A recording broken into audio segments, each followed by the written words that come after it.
Guys, I'm preparing malunggay for my dalawang baby namin. Mga dalawang ano siya, mga dalawang dakot kapag hindi pa yung dahon pa lang.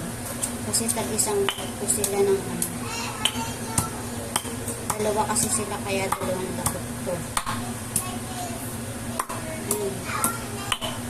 Para sa ano to, para mabilis pumunta yung sipon, mabilis mawala ang sipon.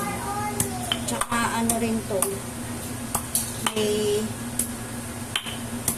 vitamin A, vitamin D, B-complex, vitamin C, at vitamin E. At saka maraming protein. Ang palakas ng katawan. Pwede ito sa bata at matanda.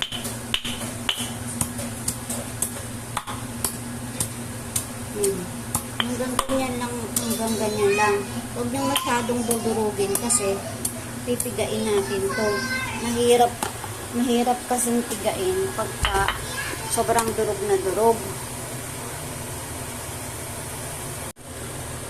Ayan guys, mga kapamilya, kapuso, kapatid.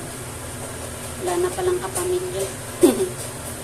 Ayan, pipigain ko siya kasi yung katas ang ibibigay ko sa mga babies ko kasi yung isa sinisipon, nangawa ng mami niya para hindi na lumala yung sipon niya. Ito guys, ganyan lang.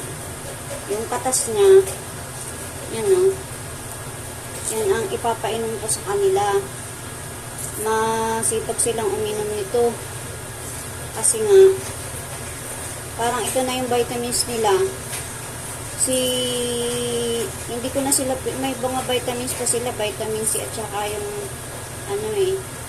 parang anong tawag dito, cherry pear, pero hindi ko na pinapainom muna kasi nga ito naman may vitamin C, vitamin B complex, vitamin E, tapos marami rin siyang protein kasama. Kaya yung pinagbabaran ko hindi ko pala napakita sa inyo kasi binabad ko muna siya dito o sa mainit na tubig. Siguro mga mga 15 minutes. 15 minutes kahit na sumobra ng konti. Ayan yung patas niyan, yun yung papainom ko sa dalawang baby ko. Dalawang baby namin. Ito na yung vitamins nila araw-araw. Kasi nga marami naman siyang content na vitamin. Kahit search nyo, mga kapamilya, kapatid, kapuso. To, mabisang gamot sa sipon at ubo. Kasi nung nitong huli na parang bang month yun? June, parang June ba yun? Yung parang mayroon ulit na virus na virus ulit na kumalat.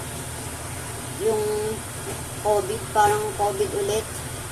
Nahawa ako nun hindi ko alam kung saan ko nakuha. Pero nahawa ako. Sobrang katinong sakit ng lalamunan ko. Tapos nilagnat agad ako kinabukasan. Pero uminom ako nito, 3 times a day akong gumagawa ng ganito. 3 times a day ko siyang ginawa. Mga lang, nilagnat ako isang araw lang, tapos sinipon. Tapos, ayun, yung sipon usually, di ba, tumatagal siya ng, mahigit isang linggo. Lalo na, kahit na uminom ka pa ng gamot na galing sa butika. Pero dito, 3 araw lang yung ubot sipon ko. Tapos yung lagnat ko, hindi na tumuloy. Isang beses lang, isang araw lang, nawala na agad yung lagnat ko. Ayan, itong katas naman na to, itong pinagkatasan, iinumin namin itong mag-asawa. Sasalain ko lang din, at ito naman yung iinumin namin. Kasi ayan pa rin naman yung niya. Nandyan pa rin yung katas niya at lasa. Ito para sa dalawang baby ko to. Ganito. Kuha lang ako ng syringe.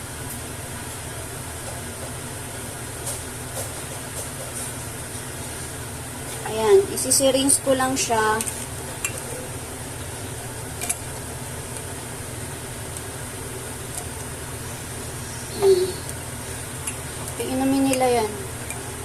Kasi pag silang uminom nito, gabi-gabi sila umiinom nito eh. Kasi ano na, regular na namin na inumin sila nito gabi-gabi. Tag 10 ml sila gabi-gabi. Tag 10 ml na ganito. Yan. Ito guys, oh. Oh, adi. Eh! Not yet finished pa kasi. Oo, finish this. No, there! You finish this muna and I punas that. Up. Yung pumas. Oh, finish this.